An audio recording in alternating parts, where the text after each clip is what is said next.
Hey everyone, it's Damiani here from Easy Allies, and I wanted to share with you a summary of the interview I got to do when I got a chance to sit down with the director and producer of Final Fantasy XIV Online, Naoki Yoshida, and also director-producer of the upcoming expansion for Final Fantasy XIV, Stormblood, at the US media event 2 weeks ago. So I got to have about a 50-minute interview session with him, along with another journalist who was at the event. So I'm going to be sharing the information from both the questions I asked and the other journalist asked. And let's just dive right into it. So the first question I asked was, has the development team giving any thought or consideration to allowing players to observe or spectate other groups' raids? Sort of like how players can spectate during feast matches now. This is a concept and idea that actually been brainstorming with a lot of friends I play online with over on Ultros, actually. And this seems to actually be gaining a lot of traction in terms of people would like to see it. So, YoshiP's answer was simply, while it's technically possible to implement right now, he can't divulge any details about what they're planning. All I can say is that they're thinking of doing something that's one step more fun than simply spectating, and they will be revealing that information about this new feature sometime in the future. So it looks like something more comprehensive than just spectating. That could be interesting. We were speculating that would be cool if they had something as advanced as data replays, where you could replay a friend's raid out in the data just be interpreted and playing out almost like a movie, but you could control the camera angles, switch anyone's perspective, see all the actions they were being taken, basically just full control over processing and digesting all the information from an attempt or clear from another group. I think it would be a fantastic way to analyze and perhaps teach other players. This sounds maybe more like they're going to allow people to maybe join in while spectating, be able to interact some way without directly affecting the fight, but maybe pointing out stuff in terms of a teaching tool. Perhaps it's a more robust practice mode, but they didn't say no. They said they have something in the works, so that's very promising for me, and I think a lot of people in terms of just helping out the raid community and getting more people into raiding and being able to teach people more effectively how to handle primal and raid instance content, because it's something that everyone should try out at some point, and it should be enjoyable by everyone. So, other journalist asked about a concern over lack of endgame content. Basically, how in Heaven's Ward, at the start of Heaven's Ward, there wasn't as much to do once you finished the story. And you had the two primals, you had Bismarck, you had Ravana EX, you had the 260 dungeons, obviously, to grind for tomes. YoshiP basically said that there's more of a stagger with 3.0 to 3.1. If you remember, there's 2 weeks until story version of Alexander Gordius arrived, and then 2 more weeks after that, a month after launch, till Gordius Savage. And then with the odd patches, they bring in the 24-person raids. They brought in, over the past few patches, they brought in Palace of the Dead. They brought in Aquapolis. They brought in a decent amount of content, so they're not concerned about that. But YoshiP did reveal one interesting tidbit during the answer, that they're planning new content for Aquapolis to accommodate level 70 characters. So seems like it's not the last we've heard of Aquapolis in Heaven's Ward. It will be continuing on with new features. So the next question I asked was, will they introduce tokens into the story mode version of Omega to alleviate some of the repetition of running it each week? This stems from the fact that you earn parts. They're not guaranteed, but 4 different parts will drop. Sometimes it's a duplicate from each of the 4 story mode turns, and then you have to turn in anywhere from 1 to 4 of those in exchange for a piece of left or right side gear. The problem is, especially later on, especially when you're trying to do all characters, that especially when they unlock it, it becomes a free-for-all, and that weekly lockout is gone. You could be stuck in there forever. So what I was proposing is, if let's say like the chain unlocks the belt left side item in Alexander right now, so you need one of those. If you let's place a token value, is it 4 tokens for one of those? Then if you only had to run oh my gosh, if you only had to run a A9 story mode 4 times in a week to guarantee to get 4 tokens, which you could spend on one of those items, then I think it would go over well. Anyway, I basically wanted to see if they would do that. They basically said no plans to change the story mode format. It will remain as is. But interesting tidbit was that they might consider doing something to reduce the problem in the 4th turn of each part, where the weapon drops from the final boss. So from Manipulator, from Brute Justice, from Alexander, basically a way to reduce the dropping of unfavorable weapons in the final turn of Omega Part 1. So I'm assuming O4S. So maybe don't know what it is, but sounds like they want you to get your weapon sooner.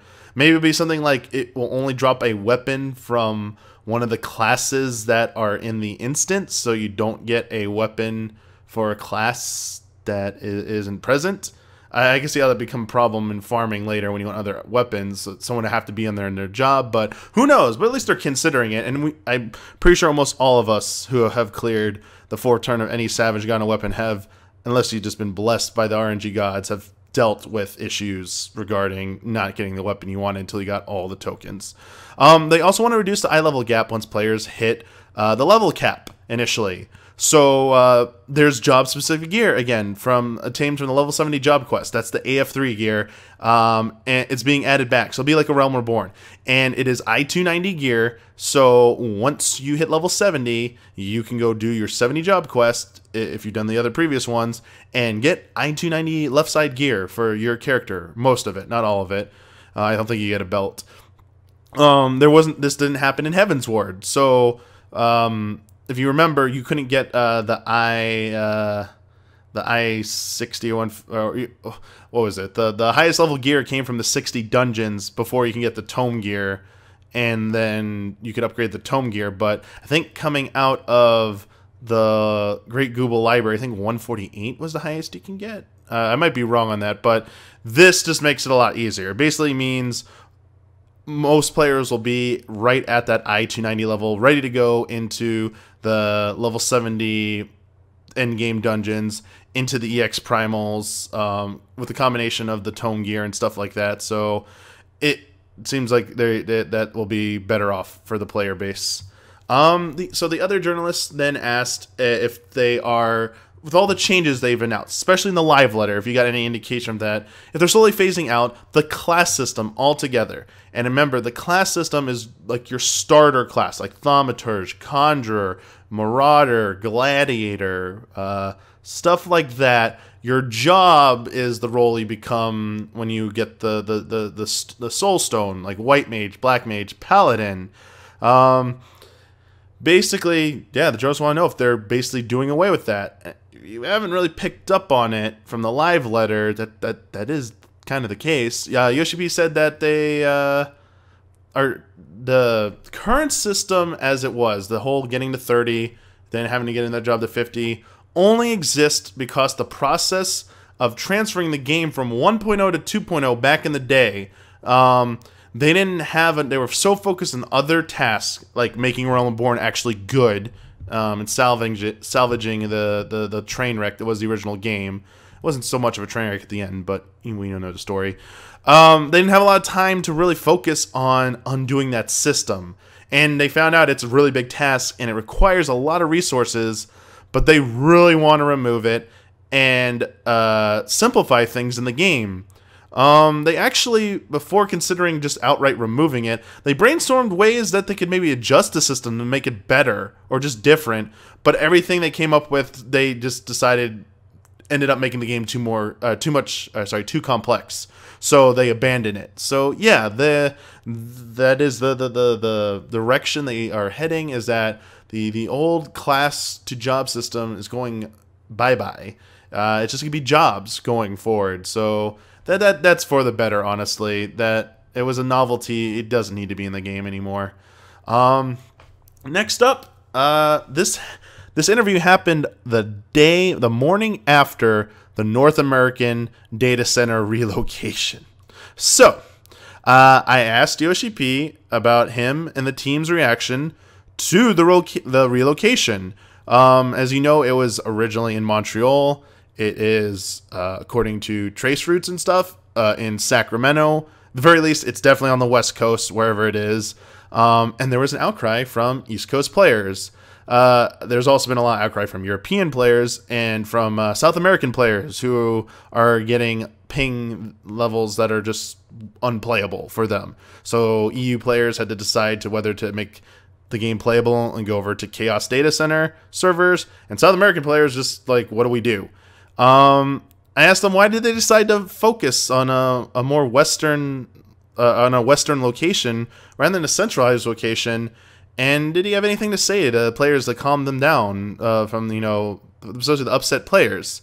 So, again, I am paraphrasing all of this, but this is still what they were saying. But essentially, YoshiP said that they anticipated the initial response would be negative from some of the players, especially those focusing on their initial ping results. That response to the initial knee jerk, that really didn't stress them out because they expected it. And they knew the players would just freak out as they saw their ping increase. YoshiP insists that 14 is designed in such a way that unless you have worse than 200 ping, you can't actually feel any difference. I know a lot of players would like to beg to differ, but they are standing by this explanation. He wanted people to actually play the game before complaining, but they do want to know about issues players are experiencing, especially if it's something that might be related to your ISP. As you know, they started an official thread on the official forums for that type of constructive feedback. So they are doing that. YoshiP says they did their research before deciding on the new location, and that he hopes the players understand that direct distance comparisons based on geography is not the best way to judge how good a data center will be for you, since the internet's infrastructure is actually different than just being based on simple geography. They did take into consideration these issues, and they did consider a centralized location, but when they evaluated the North American, specifically the U.S. internet infrastructure, and they took a look at everything, they felt the centralized locations that they were looking at weren't sufficient. So the reason for the move in the first place was to move to a data center that had the latest facilities, that could provide a stable, good quality connection, would be able to transmit a large amount of data without packet loss, and had an overall fast connection. So they basically wanted to improve the overall quality of the player experience on the North American data center. Also, a lot of those features, like the bigger inventory and stuff, which we joked were PS3 limitations, actually due to the server structure of the data center, the old data center. So they needed to move to be able to accommodate that, whereas Japanese and EU data centers are already capable of supporting that. After an extensive search, they settled on the current location. It met their needs and requirements. They still want to address feedback, so again, please bring up your constructive criticism on the official thread on the official forums. So it sounds like it wasn't just reduce costs or anything. It sounded like they actually legitimately searched for the best option and tried to do the best with what they could find. So again, like, for people who have already been in the game for, almost 2 weeks now, 2+ weeks with the new, people know. It definitely is affecting people over in Europe and people in South America who wish to play on the North American data centers. There's no denying that. And it stinks for people at Friends and FCs and stuff like that, but that's why they made the EU data center. I don't know what else you can ask, because they put it on the East Coast, so you'd have West Coast players come here. There didn't seem like there's a way to make everyone happy in this situation. And as long as it truly does make the majority of North American players experience better, then it was a good decision. So, you know, this one's, you know, I get it. It's controversial and stuff depending on where you live. Obviously, I'm on the West Coast, so I like this change. I had to deal with worse ping. I had to use a VPN before. So, yeah, I understand. It's a bum deal for some people. Anyway, other journalists then asked if they feel that the development team, do they feel they will run out of ideas for new jobs and future expansions? I had in my head at that point, I had this vision of YoshiP saying this like really badass answer to Troll, but you know, YoshiP is a cool guy, very direct, very, you know, matter of fact, you know, basically just says to the guy, there are 14 other mainline entries in the Final Fantasy series, and each game has a ton of different jobs. So he doesn't feel like they're going to run out of ideas anytime soon. So, I mean, I guess to, you know, maybe the question needed to be asked, but I always felt that at this point that seems pretty self-explanatory, especially when they're only added 2 jobs this time, and I don't think they're going to go back to adding that many, like more jobs than 2 probably in the near future for 5.0. So they've got enough to do. Next up, the Cleric Stance change. I asked about the Cleric Stance change and how the gut reaction was, and point out that the gut reaction was probably going to be negative for majority of the player base. And I asked if this change was the development team saying they want healers to heal more over DPSing. And basically, why did they make this change? Very important to point this out. They did not explain to us during a presentation that preceded our hands-on time and our interviews. It's basically like the live letter you got, minus a few parts.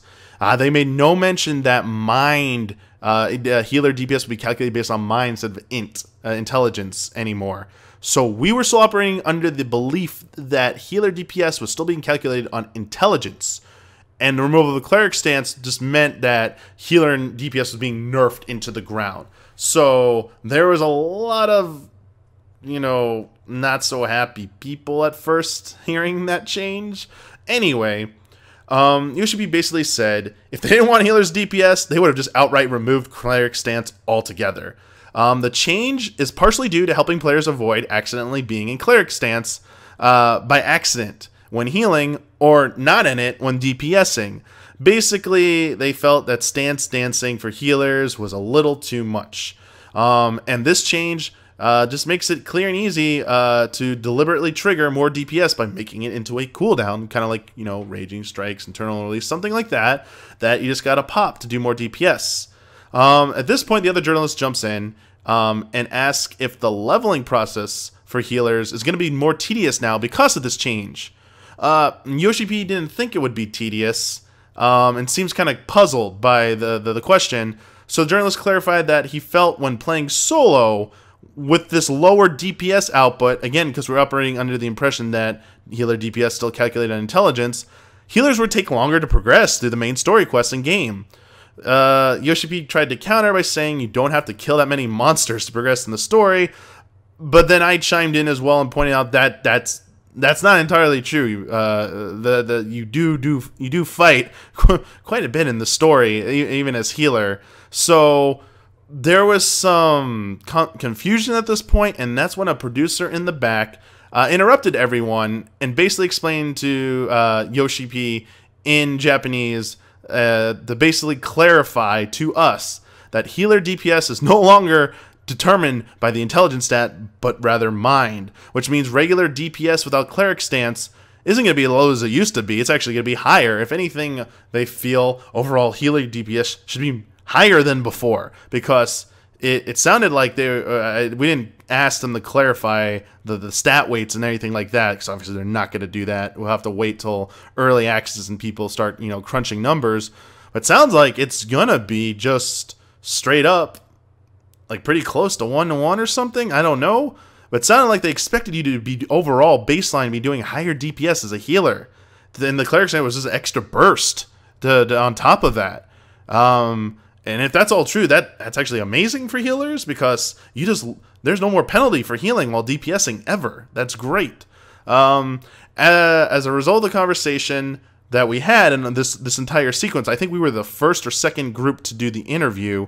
That's actually why YoshiP decided to make it extremely clear in the live letter you all watched about the mind stat factoring into healer DPS. I don't think they were originally not going to clarify that, so could you imagine the world's reaction, the player base's reaction to that, if that wasn't clarified? So that we were the ones who had the almost heart attacks about the change first, so that you all could breathe a sigh of relief. I didn't ask about the sweeping PvP changes they're making to make it more accessible, and how I was a little worried that it might adversely affect higher-end PvP players, and specifically Ranked Feast. The removal of tools. I don't know if you saw it, but the gut reaction on if you saw it on Reddit, the PvP groups pretty much rioted over the changes. They were not very happy. Some people said, hey, it might make people actually play PvP more, but there was a significant outcry, a very harsh reaction to it. But YoshiP said that during their playtest, the team members and developers who were engaging in this new mode with the new changes actually found PvP to be more fun than before, backing that probably the average player is not going to be as intimidated by PvP anymore and more willing to try it. They also talked about the removal of some common tactics that were used that frustrated some players. Specifically, melee DPS using their cheese-ass stun into limit break. That obviously there are ways to deal with that if you have certain things up. You can stun them, you can, if you're a white mage, you can technically get fluid orbed off just in time to knock them back. There's ways to deal with it of a high-end player, but most of the time it can result in a very easy and cheap kill. It was probably like the cheapest tactic in there for easy kills. And they talked about how melee can't stun anymore. Melee DPS have no more stun. They revealed that to you in the live letter. So stuff like that. Like they understand that some of the tools are being removed, but they feel it will alleviate some of the frustration for newer players and intermediate players. And they said that's why they're doing a preseason. They want you to give feedback, and they can make adjustments during the preseason. So I don't think you're ever going back to the old system anytime soon, if ever. But during the preseason, veteran players get in there and give your feedback. Try it out and be constructive if you actually want some changes. Anyway, the other journalist then wondered, why isn't there an option to not only skip to Stormblood's story without having previously cleared A Realm Reborn and Heaven's Ward's main story quest, but also be able to go back and play them at any point? Because the current jump potion for the story flags all those as complete. And YoshiP actually said, if you want to go replay them, I think he said during the live letter, but later on this interview, he actually said, just make an alt character if you want to do that right now. The reason why they can't do it is that the quests are flagged in the game in such a way that is so complex and interconnected that would require a ton of reworking to make it possible. I think it said it would take almost up to a year worth of work to make it happen. Again, he suggests just make an alt, boost their job to 60, and then enjoy the main story quest at your leisure. Obviously, pushing that job potion sale right there, the $25. They said maybe someday they will find a way to offer shortcuts to new content while still allowing people, players, to experience the older main story quest. But at this time, they didn't think it was the best use of their resources. But they're still looking into it. So if you really want that, keep letting them know. They're always open to feedback. Here's one, because we're running out of time. And I had plenty of other questions. But here's one I felt would maybe interest the average, more casual player. I wondered if they had any plans to adjust existing achievements for rather obscure and defunct content by rolling them into newer, more relevant content. Or would they keep all the existing achievements as is, sort of as a reward for players who did them when they were relevant? The example I gave was trying to get any of the really time-intensive achievements from the original PvP mode, Wolf's Den, also known as the Fold. The reason is, queues for that, you'll be waiting in queues for hours, if not a whole day, maybe, to get into a match like that. You try organizing with your friends, but you're pretty much going to be exclusively dedicating a lot of time only to this dead piece of content just to get those achievements.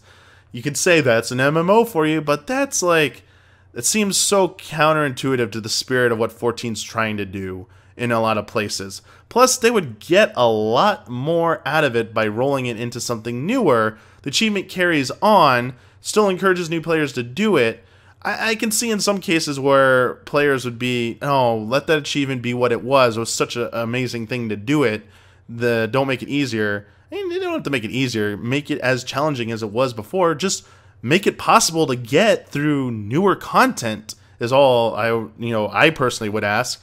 Anyway, YoshiP said that in this specific example I gave, they are actually going to take those older Wolves Den achievements and incorporate them into the feast because they are actually planning on shutting down and removing the fold from the game completely at some point in the future. Sounded like near future, possibly at Stormblood launch. As for Frontline, so they're planning on maybe rotating the rules for the modes every week or so. And by that, there's for right now in Frontlines, there's Secure, Slaughter, Siege, Shatter. Everyone plays Shatter. You might be lucky if you get a Siege match in here and there. No one does Secure or Slaughter anymore.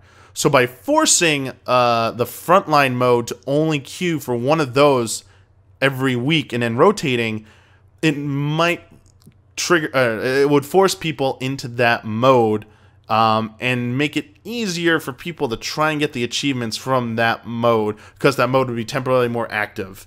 So that's something they're going to experiment with. Don't know how successful that will be, but basically those are two examples, and it seems like they are definitely taking those older achievements into consideration where viable to work them into newer content.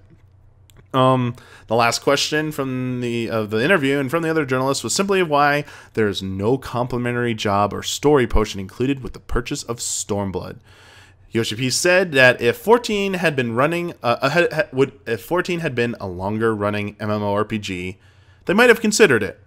He mentions that WoW handed out level boosts with Legion, and I don't know if he meant that as the first time or was just pointing out that he realized they just did with Legion, but the first time they technically did that for free in WoW was from what I researched. I don't play WoW, I don't know a lot about it, but according to WoW fan sites and Wikipedia, it says Warlords of Draenor was the first time they gave out a free level boost to returning players, or people who purchased it, I guess. So if 14 goes on for long enough, it will be a possibility at some point. He also wanted to reiterate that despite these new shortcuts, especially the story one, they spend a lot of time on the story and still really desire players to experience the main story quest of the older content. But they understand that, the players have, different priorities, and they wanted to give them an option. That's why these potions exist. And, he gets the concerns, but he just wants to reiterate, this is just an option. It's not mandatory. You don't have to do it. You still can play through the main story quest as normal and level normally. You don't have to use the potions. And to clarify, for those who didn't know, and if you didn't watch the live letter, you can only use one job and story potion per service account for the duration of 4.0. When 4.0 or when 4.1 drops, it's assumed that we'll at least get one more use of one or both of the potions. So if you have 20 characters on your account, you can only job boost one job on one of those characters and skip one of those other alts only to Stormblood. So if you have one main character who's caught up, the other 19 are not caught up, only one of those other 19 can catch up to Stormblood. The other 18 you'd still have to play through the main story quest. So they're not letting you go overboard with it. So anyway, that wraps it up for the interview session. There were a lot of other questions I wanted to ask, but there's a good amount of time. I think I got the important ones in there. But be sure to, if you like this video, there should also be up our proper Stormblood preview, as well as my White Mage changes and analysis video for Stormblood that you can check out. And again, Damiani here from Easy Allies. You like this content or anything else you might see on this YouTube channel while you're listening, check us out at patreon.com/easyallies. And yeah, can't wait for Stormblood. Early access coming up pretty soon. So see you all in Eorzea.